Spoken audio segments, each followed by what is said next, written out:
You're watching the Daily Climate Show on Sky News. Coming up, 4 more climate records are broken. Yet another stark warning of the damage we're doing to the planet. The global energy system is broken and bringing us ever closer to climate catastrophe. A new green trade strategy for the UK, but will there be any green strings attached? And a vast expansion in renewable energy capacity as the EU lays out its plans to wean itself off Russian fossil fuels.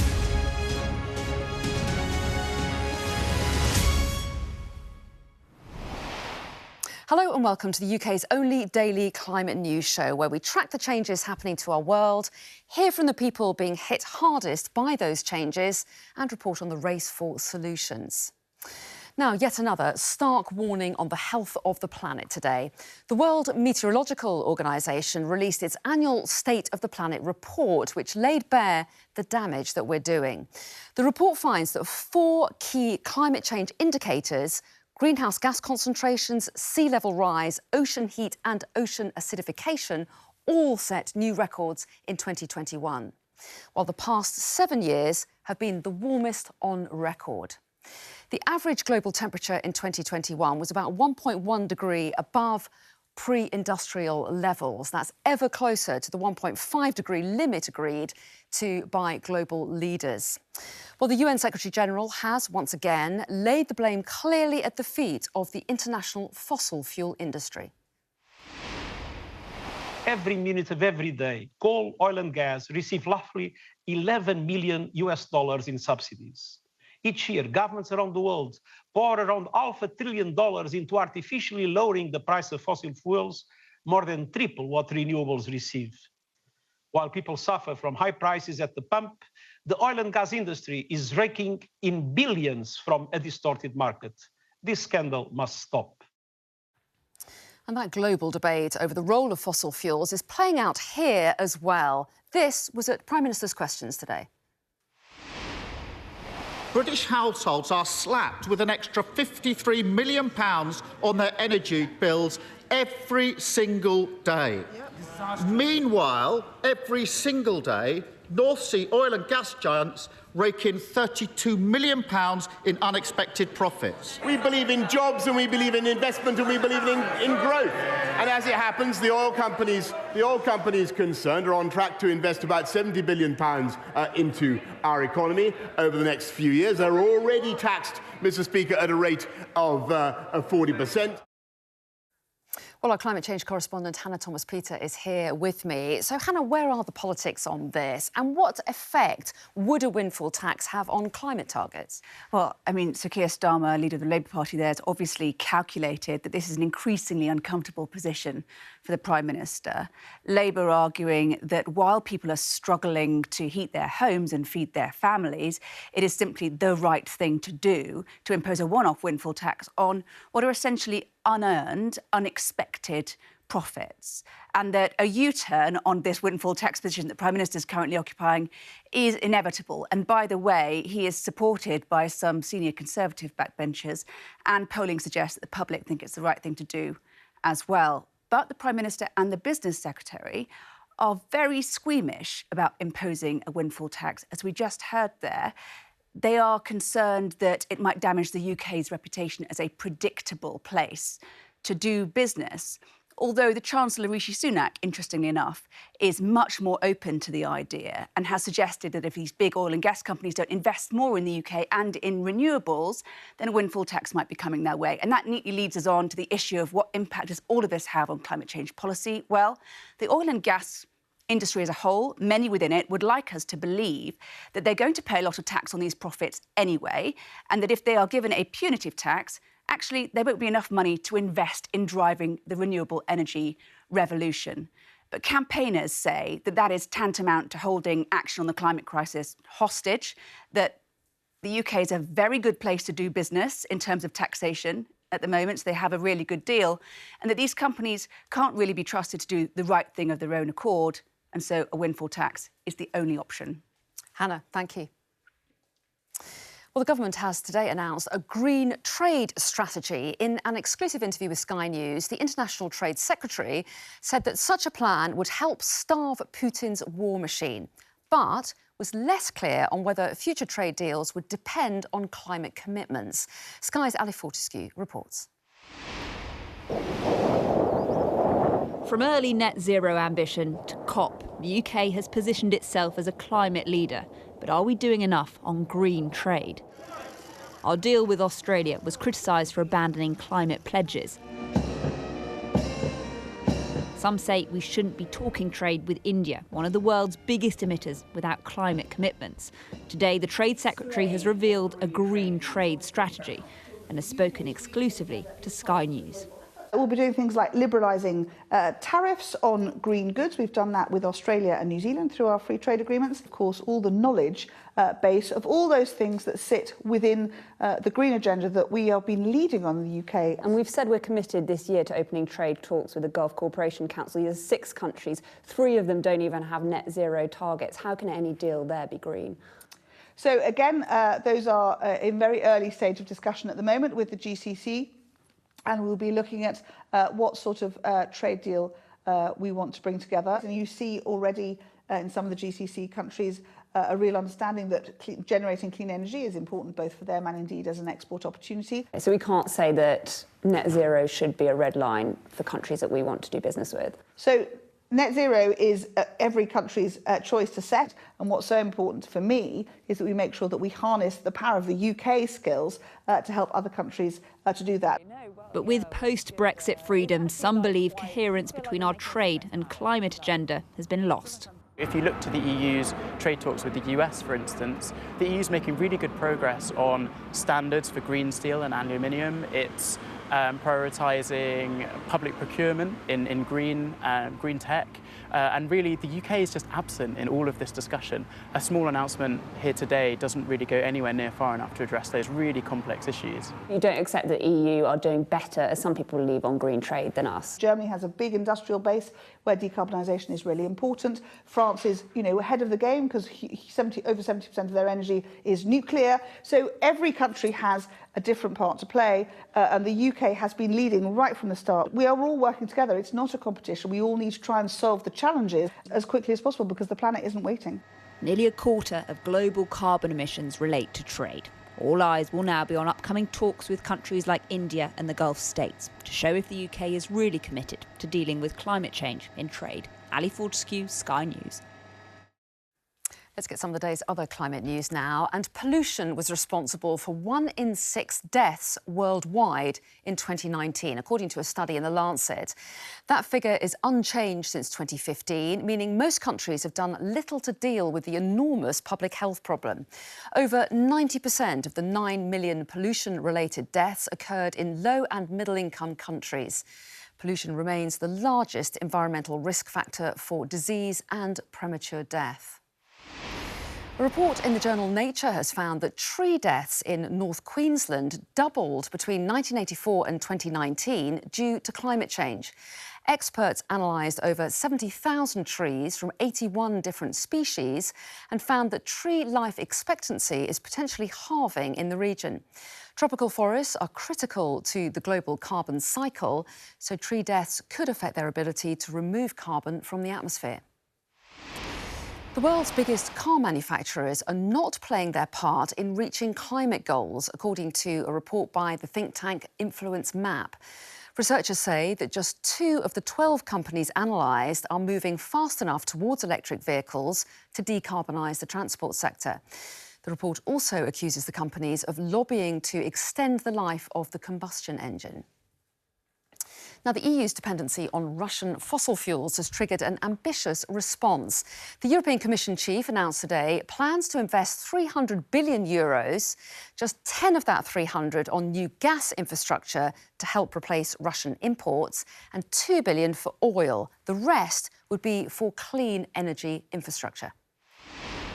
REPowerEU will help us to save more energy, to accelerate the phasing out of fossil fuel, and most importantly, to kickstart investments on a new scale.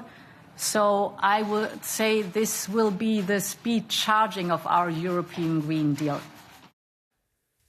Well, the EU plans to cut demand for energy by reducing its consumption and will increase its renewable energy target to 45% by 2030. That's from its original target set only last year of 40%.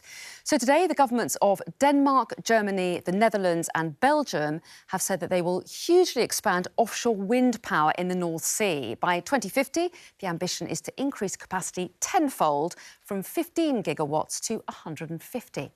So let's talk about this a little bit more. Joining me now is Christian Ibsen from Concito, a Danish think tank. Welcome to you. Now, this target of 150 gigawatts by 2050 sounds pretty ambitious, but is it fast enough, given that immediate task of replacing Russian energy and also needing to tackle climate change quickly? Well, it is indeed a very high ambition for 2050, and it is actually corresponds to what the EU Commission has put out for the EU to power Europe from the North Sea in the 2050 pathways. But you have a point that you actually need to see action right now. And the four ministers, the four countries, the four prime ministers actually also today agreed that they will increase the renewable energy from the North Sea by 4 times already in 2030. So there is actually this notion that we need to increase fast and we need to get all the grids and all the things ready for that. So it is a very ambitious agreement that we have today. And presumably a pretty expensive one as well. Where's the money coming from? Is this private money or is it public money? Well, it will be, you need to get private money into that, pension funds and so on, but you need to play a vital part for public money, de-risking the investments, ensuring the capacity to get the grids right and all of that. So it will be a combination of that. Well, you said it's expensive, but the alternative is actually more expensive to continue to rely on fossil fuels in the years and decades to come. The UK is also expanding its offshore wind capacity as well. And these sites are not small, are they? I mean, is the North Sea at risk of being quite cluttered? Is it hard to find the sites when you've also got to bear in mind shipping lanes and fishing? Yeah, well, the North Sea is a unique spot globally, actually. We have a lot of wind. It's a very low lying seabed and so on. So it's very, very good for wind out there. But there's a lot of space out there. But of course, it raises a lot of dilemmas. I think we need to reshape the planning of the North Sea. We need to get the ship lanes right. Also, take care of nature and biodiversity. We might need to find synergies there because there's no way out. We need to have the North Sea as a green power hub for Europe if we are to decarbonize Europe and the UK. Christian Ibsen, very interesting to talk to you. Thanks very much indeed for your time. Now, let's discuss some of those issues of the day with Anna Markova, climate lead at the Trades Union Congress, and Tom Burke from environmental think tank E3G. Good evening to both of you. Good to see you. So first of all, green trade. It sounds like a great idea, but what does it really mean? And how much will climate policy be included in future trade deals? So, Tom, first of all, what is green trade? What does it actually mean? And what difference can it make to climate change, do you think? Well, I'm not sure either what green trade means. Are there components of trade policy that are really important for climate change? Yes. And one of the ones is really we must not allow other countries to not fulfill global standards on climate change while we're doing them, or we'll undercut our own competitiveness. So it's really important that we do put a red line in terms of the free trade agreements we negotiate with other countries. I think it was right for the minister to say we need to reduce tariffs on our importing of all of the solar panels, the wind technologies that we need in order to decarbonize our own economy. But those are really the really important bits of green trade. And then we've got to make really sure that there's enough trade in the essential raw materials we'll need to underpin the green and the decarbonized power system. Anna, do you agree with that? Do you think that climate pledges are very important in trade deals? Should there be a red line? Because some people might say there are so many other economic challenges that we're facing at the moment. The cost of living crisis, the risk of going into recession. Shouldn't some of those issues be taken into consideration and climate perhaps sometimes has to take a back seat? We can absolutely have climate as a priority alongside labour and environmental protections, and we must do that. If we don't bake in these protections, then what we're putting ourselves at risk of happening is that all these industries that we're trying to develop will offshore their production, offshore their jobs to places where it's easier to pay people less, to places where it's easier to pollute more, and then as a result, you have green trade on paper and extremely dirty trade in reality. So we absolutely must bake those protections in to protect our jobs as well as to protect the climate. And Tom, do you welcome what the International Trade Secretary is saying today, talking about wanting to lead the way on green trade? There's talk of nearly £190 million of new loan guarantees, of new jobs being created, helping heavily polluting countries like India, for example, sharing expertise on wind power. I mean, it sounds like heading in the right direction, does it to you? It is the right direction. There's no doubt about that. But we always find at the moment from the government that it talks a bigger talk than it acts. And its actions are always rather less dramatic than its headlines. And it's fine to be pointing in the right direction. But the really important thing, as the report that came out today from the World Meteorological Organization made clear, is we really are running out of time. So what I'd like to see is not only getting in the right direction, but moving faster in that direction. And Anna, I know at the TUC, obviously, you're going to be very concerned about jobs, and they're making it clear today that green trade spells green jobs. But some people working in fossil fuel industries might say, but I'm really worried about losing my job. I mean, is there a balance that we need to strike there? What we need to do is we need to future-proof the high-carbon industries that we already have. So we've calculated that there's about 660,000 manufacturing and supply chain jobs in the UK that depend on action to future-proof these industries, on public and private investment, and on trade deals that protect these jobs from being offshored. So there's absolutely no either or. We just have to make a plan for how these industries transition to the net zero aligned business model, and we have to do it on time, and we have to have trade deals that protect those jobs in the meantime. And Tom, are you confident that kind of transition is in place, that we're on track? No, I'm not confident we're on track, but I agree very much with what Anna was saying. If you look at the best possible thing you could do for the climate in this country right now is invest in improving energy efficiency, which would cut bills, create lots of jobs, and really help. And that opportunity was completely missed in the spring budget, for instance, and in the energy security strategy. If you want to get off using Russian gas, the quickest way you can do it is to reduce the demand for it by keeping people's bills down through energy efficiency. And Anna, I don't need to ask you what you think about that, because I can see you nodding away there. So we will move on to the next topic, if that's all right. And the numbers are pretty astonishing. 1 in 6 deaths in the world are caused, in part at least, by pollution. And of those, air pollution is the biggest killer. And Tom, these figures really are extraordinary. And perhaps what's even more shocking is the fact that they haven't really changed since 2015. So why do you think that such a big killer is not being tackled more effectively? I wish I knew why, because not only is it awfully bad for people and people's health, especially children, especially anybody who's got a problem like asthma and so on, but much more importantly, it places an enormous burden on an already overstretched health service that we don't deal with this problem. And in particular, the bit that we really need to do in our cities, especially as we now, with summer coming on, we really do need to speed up the pace at which we take out the internal combustion engine and replace it with electric vehicles, which don't create that local urban pollution, which is the big source of the problem for people. And Anna, the report said that 90% of pollution deaths occur in low and middle income countries. I mean, more generally speaking, is it poor people who are suffering the most?